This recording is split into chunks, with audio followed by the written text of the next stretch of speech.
예, 그 김상민 작가님의 책이 출간돼서 오늘 작가님을 잠깐 뵈러 왔습니다. 아, 예, 반갑습니다. 예, 고맙습니다. 먼저 작가님 소개를 간단히 좀 부탁 좀 드리겠습니다. 소개라고 하면은 뭐 이제 제가 살아온 뭐 직업이라든지 그런 건데, 제가 20대 후반에 언론사에 기자로 들어갔습니다. 기자 생활을 한 20년 정도 하고, 제가 기자로서는 제가 이제 언론사 부장까지 하고, 그 다음에 보통 이제 언론사라고 하는 것이 뉴스가 생겨나면 그걸 가공을 해서 독자들한테 전달하고 이러는데, 그러기에는 왠지 좀 새로운 도전을 해보고 싶다. 그래서 2014년에 제가 여의도 정치권으로 왔습니다. 여의도 정치권에서 국회에서 6년 정도 근무를 했고, 그때 이제 우리나라 정치 상황이라든지 이런 걸 많이 보고 공부를 했고, 그때 이제 읽었던 책들, 그다음에 제가 생각들 이런 걸 많이 정리도 하고 이런저런 생각도 하다가 문득 이제 우리나라 사람들이 정치와 경제를 보는 시각이 굉장히 좀 협소하다. 좀 편향돼 있고 좀 중립을 지키지 못한다.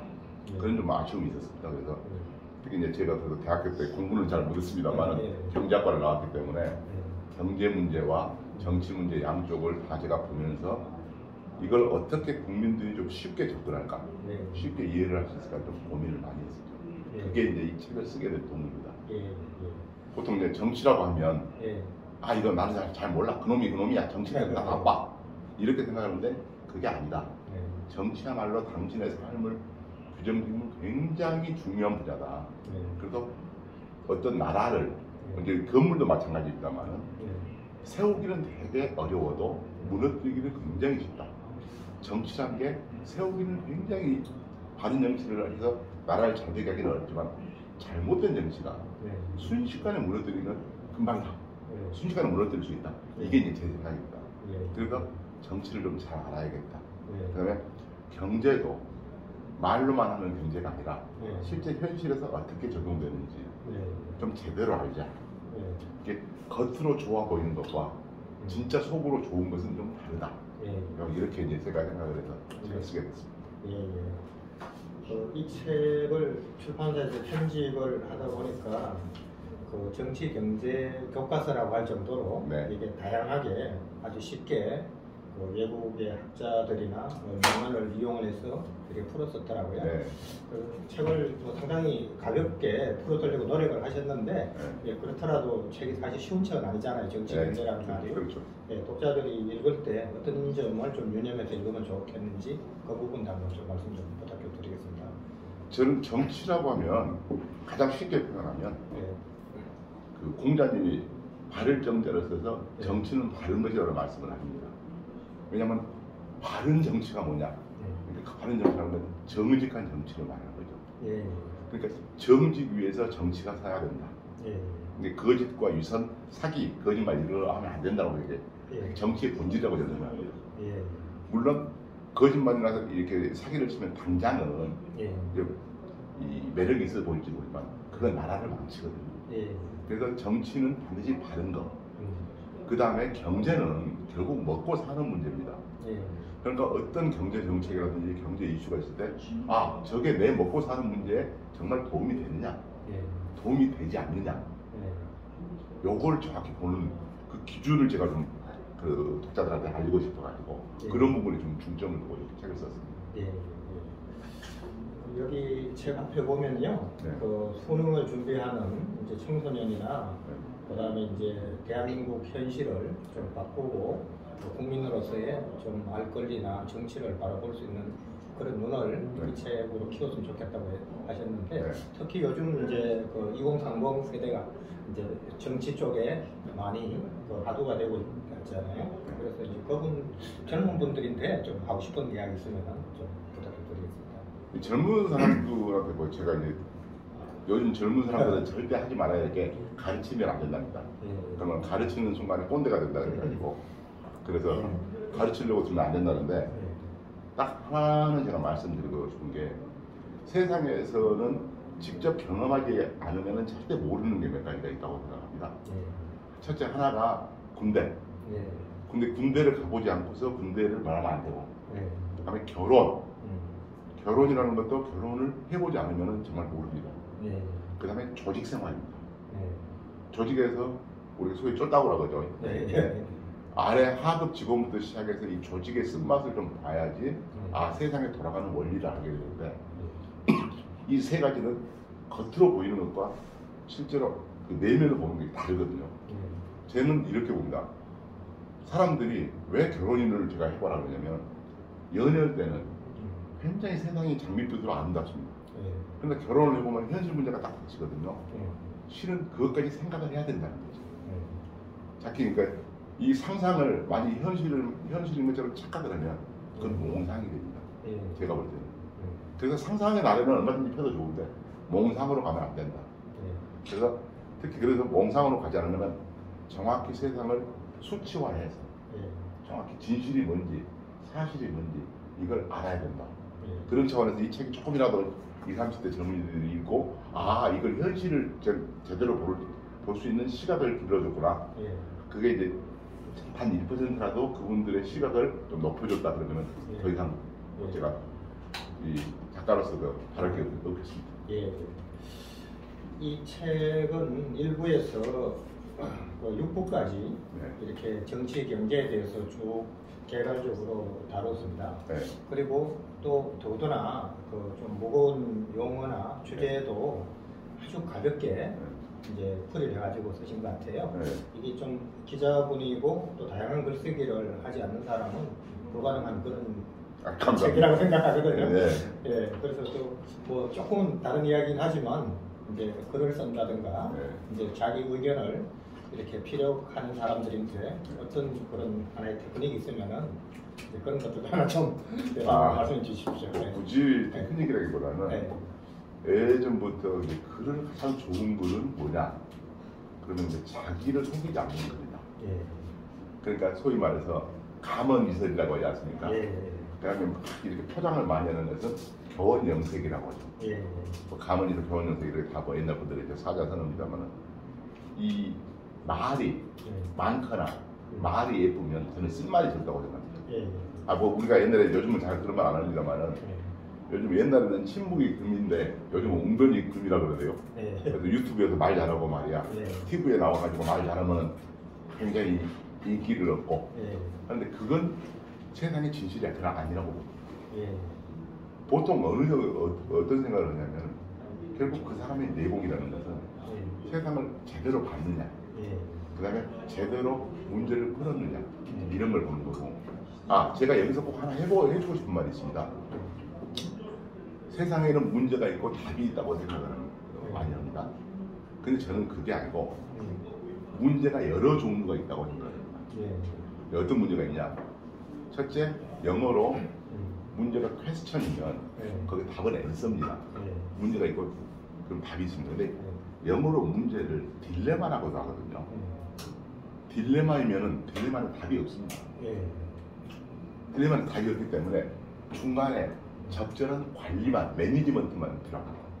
근데 세상에는 딜레마가 어떤 거냐면 자유냐 평등이냐 이 주제에서 굉장히 다릅니다만 그럼 어느 걸 중시할래? 그럼 양쪽 다 중시하기는 어렵거든요. 그런데 그러면 뭘 더 중시하느냐? 자유를 존중을 먼저 해야 된다고 저는 생각합니다. 단 절대 평등이 너무 치우치면 안 됩니다. 내려가 버리면. 그래서 적절히 균형을 맞추는 거. 제가 아까도 말씀드렸지만 그 대법원에 가면은 자유와 평등, 정이 있는데 정의란 자유와 평등 사이에서 균형을 잡는 것이다. 그래서 자유와 평등 균형을 잡아야 되는 거죠. 이건 딜레마입니다. 그렇지? 그러니까 자유가 아니 뭐 평등한 세상에 살고 싶다? 그럼 너는 자유를 뺏기고 싶냐? 그런 사람은 없을 겁니다. 그러면 나는 자유롭게. 근데 자유라는 말은 정확하게 저 책에서도 보면 자유는 남에게 해를 끼치지 않는, 영어로 harm이라고 그러죠. HARM. 해를 끼치지 않는 범위 내에서 자유입니다. 그러니까 자유는 반드시 제약이 있는 거죠. 그 다음에 권리와 의무가 있는데 반드시 권리를 누르면 의무를 져라. 이게 또 밸런스가 맞아야 됩니다. 이것도 딜레마입니다. 그 다음에 이제 세 번째 문제 중에 아까 제가 퀘스천이 있고 딜레마 했는데 세 번째 impossible. 아예 불가능한 문제가 있습니다. 예컨대 가장 불가능한 문제가 뭐냐면요. 보통 지정학이라고 그러는데 한반도의 지정학입니다. 우리 대한민국을요. 대한민국이 참 재밌는 나라인 게 세계 4강이 다 대한민국 옆에 있어요. 그래서 미국, 중국, 일본, 러시아가 우리를 딱 둘러싸고 있습니다. 근데 우리나라가요. 우리나라를 뚝 뛰어다가 아프리카에 갔다 오면 우리나라가 아프리카 제1 강국이 됩니다. 중동에 가도 넘버원이 됩니다. 그런데 하필이면 이게 한반도에 있는데 5등이에요. 근데 이것을 바꿀 수 있어요? 없습니다. 그러면 이 불가능한 조건을 괜히 바꿔서 자뻑하거라든지 뭐라 그러죠? 정신승리 이런 건 하면 안 된다는 거죠. 현실을 인정하고 거기서 우리가 어떻게 생존하고 번영할 것인가를 고민하는 거예요. 그래서 그건 굉장히 현실적인 문제거든요. 근데 그건 아니고 말이야 정신승리한다고 그건 정말 잘못됐다고 생각합니다. 그래서 저는 문제를 퀘스천, 아까 말한 딜레마, 임파서블 이 세 가지로 구분해서 해결할 수 있는 것, 관리할 수 있는 것, 해결할 수 없는 건 받아들여야죠. 지금 그 2022년이 곧이어 대통령 선거도 있고요. 그 다음에 6월달에 지자체가 있는데 사실 그 국민들이 상당히 혼란스럽게 지금 생각을 합니다.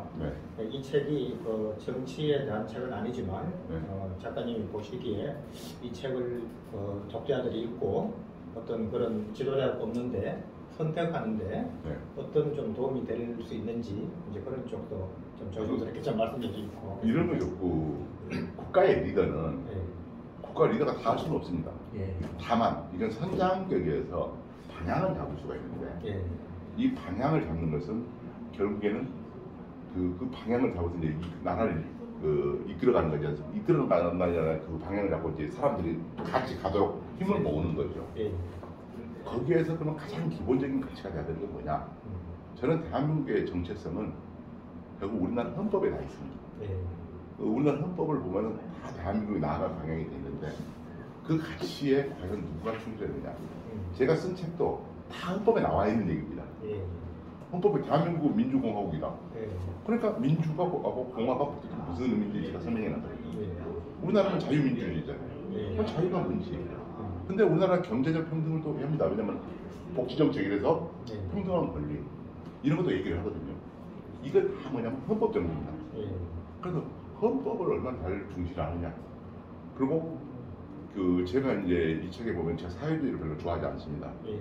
이건 역사가 딱 증명한 거기 때문에 그 역사가 증명한 사회주의는 뭐냐면 우리 자유민주주의는 사람을 이 대하는 방식이 사회주의랑 다릅니다. 이런 겁니다.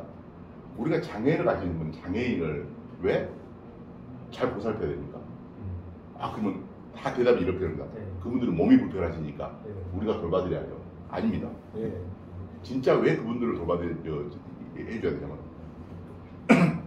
그분들도 인간이니까. 그러니까 인간의 존엄성은 장애냐 비장애냐에 따라서 아무 차별을 두면 안 됩니다. 그러니까 어린애나 나이 드신 어르신이나 다 똑같이 소중한 겁니다. 인간의 존엄성 차원에서. 그래서 자유민주주의는 사람을 하나하나를 소중히 여기는 거죠. 근데 사회주의를 보면 소련도 그랬고 중국의 뭐 대학교도 그렇고 지금 북한도 똑같습니다. 사람을 숫자로 봅니다. 그러니까 사람을 마구 죽이고 이러는 겁니다. 이건 굉장히 잘못된 행동이죠. 그래서 사회주의는 전부 유토피아의 반대말이 디스토피아지 않습니까? 마찬가지로 왜 사회주의가 엉망이냐? 사람을 숫자로 보기 때문에 인간 자체로 보지 않습니다. 그래서 북한에서는 한마디로 김정은 빼놓고 나머지는 다 사람이 아닌 겁니다. 김정이 말 한마디에 죽으니까. 자유민주주의에서 우리가 보면은 여기도 제가 그렇게 책에도 그렇게 설명했지만 재산권을 존중한다. 그러니까 사람들이 이제 젊은 사람들이 재산권을 존중한다 그러면 부자들의 재산만 지켜주는 거네? 이렇게 오해를 합니다. 근데 재산권은 그게 아닙니다. 재산권이란 건 뭐냐면은 원래 존 로크의 사상에 보면 재산권 안에 생명권도 들어갑니다. 그러니까 생명도 자기의 재산으로 본 거예요. 그러면 생명하고 자기가 돈 이것을 네 건 너 거고 내 건 내 거다라고 구분한 겁니다. 근데 옛날에 우리나라의 중국, 우리나라 조선시대 다 뭐라 했냐면은 임금이 저놈은 역적이다. 그러면 생명과 재산을 다 뺏었어요. 거기서는 발전이 있을 수가 없습니다. 언제 뺏길지 모르니까. 근데 자유민주주의는 그걸 지켜주는 겁니다. 사회주의는 내 것이 없잖아요. 지켜주지 못하는 겁니다. 근데 자기 게 없으면 우리가 여기 젊은 친구들이 이제 말하죠. 돈이 없으면요 자유가 없습니다. 우리 맹자께서 무항산 무항심을 말씀하셨는데 그냥 돈이 없으면 자유가 없는 거예요. 그래서 그 자기 재산을 지켜주는 체제가 자기의 자유를 지켜주는 겁니다. 근데 이걸 이해하지 못하면은 이게 굉장히 어렵습니다. 어떤 국민들에게 이번 선거가 잘 현명한 사람을 판단해서 우리나라가 이렇게 앞으로도 잘 살 수 있도록 이렇게 하는데 이 책이 도움이 됐으면 좋겠습니다. 오늘 감사합니다. 네, 고맙습니다.